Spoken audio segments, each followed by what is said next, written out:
America का जो pentagon है यानी कि डिफेंस डिपार्टमेंट उन लोगों के बीच में क्या फाइट चल रही है आप लोगों को जरूर पता होगा। तो चलो अगर आप लोगों को पता नहीं तो इन शॉर्ट मैं आप लोगों को बता देता हूँ कि क्लाउड एआई एआई पे बेस्ड एक मॉडल है जो कि इसका यूज यानी क्लाउड एआई और पेंटागन के बीच में 200 बिलियन डॉलर का डिफेंस डील हुआ था, जहाँ पे क्लाउड एआई मॉडल पेंटागन के कुछ कुछ डिपार्टमेंट में ये सही इसको यूज किया जा रहा था।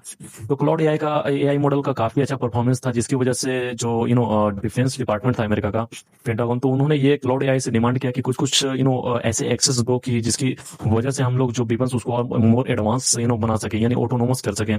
और तो और क्लाउड एआई को ये भी लग रहा था कि अगर कुछ कुछ एक्सेस दिया जाए तो जो डिफेंस डिपार्टमेंट है अमेरिका का, वो जो अमेरिका का लोग हैं उन पे ये निगरानी करेंगे, जिसकी वजह से ये सही नहीं होगा, प्राइवेसी का इशू आएगा। इसे क्लाउड एआई इन डिमांड का जो पेंटागन का जो डिमांड था, वो डिमांड तो वो फुलफिल नहीं किए, यानी कि वो डिमांड नहीं माने। तो वहीं अगर देखा जाए तो डिफेंस डिपार्टमेंट वाले इन्होंने ये थ्रेटन किया कि अगर ये डिमांड पूरी नहीं की जाती है तो लास्ट फ्राइडे, जो अभी फ्राइडे पास हुआ है, लास्ट फ्राइडे यानी 5 PM तक आप लोगों को इस बेसिकली इस क्लाउड एआई को सप्लाई चेन रिस्क या फिर डिफेंस प्रोडक्शन एक्ट में डाल दिया जाएगा, जिसकी वजह से ये कंपनी आगे अमेरिका में बिजनेस नहीं कर पाएगी। तो चलो मैं ये दोनों टर्म मैं आगे आपको बताऊंगा। फिलहाल क्लाउड एआई और जो पेंटागन के बीच में जो फाइट चल रही है, तो उसका जो डिसीजन ट्रम्प ने अभी तो फिलहाल आज संडे है, यानी कि ट्रम्प ने ये डिसीजन ले लिया है क्लाउड एआई को क्या करना है। तो बेसिकली क्लाउड एआई को सप्लाई चेन रिस्क में डाल दिया गया है, यानी कि ऐसा लिस्ट जहां पे कंपनी आगे से बिजनेस उस अमेरिका की कंट्री में करना मुश्किल हो जाएगी, यानी कि इस क्लाउड एआई को इस तरह से ट्रीट किया जाएगा जैसे कि ये चाइना की कंपनी हो या फिर रशिया की कंपनी हो।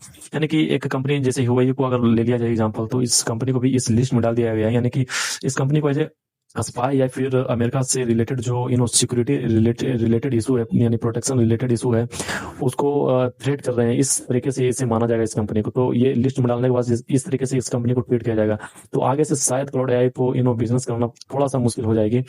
तो आगे और डिसीजन जो ट्रम्प ने लिया है उसमें एक ये भी डिसीजन है कि जो क्लाउड एआई का है यानी 6 मंथ फेज आउट, यानी कि 6 मंथ के लिए जो पेंटागन से में जो ये क्लाउड एआई मॉडल यूज किया जा रहा था, उसका कोई रिप्लेसमेंट ढूंढा जाएगा और उसके बदले कोई क्लाउड एआई के बदले कुछ और मॉडल यूज किया जाएंगे। तो फिलहाल ट्रम्प ने ये डिसीजन ले लिया कि इन फ्यूचर गवर्नमेंट से रिलेटेड जो भी डील है उनको उसको आगे ना बढ़ाया जाए, और एंथ्रोपिक से रिलेटेड यानी क्लाउड एआई से रिलेटेड जो भी डिपार्टमेंट में फीचर या फिर मॉडल यूज किए जा रहे हैं वो ना यूज किया जाए। तो फिलहाल क्लाउड एआई ने ये डिसीजन लिया है कि इस डिसीजन के अगेंस्ट गए हैं, और उन्होंने ये कहा है कि हम लीगली बैटल करेंगे। ये जो ट्रम्प का जो डिसीजन आया है, इसके अगेंस्ट हम कोर्ट में जाएंगे और लीगली बैटल करेंगे। तो देखिए आगे फिर क्या होता है। फिलहाल तो क्लाउड एआई और जो सीईओ हैं और ट्रम्प के बीच में अभी लीगली कोर्ट के थ्रू आगे जो भी डिसीजन होगा वो आगे देखते हैं फिर आगे क्या होता है। तो फिलहाल इस न्यूज में इतना ही। थैंक यू, धन्यवाद।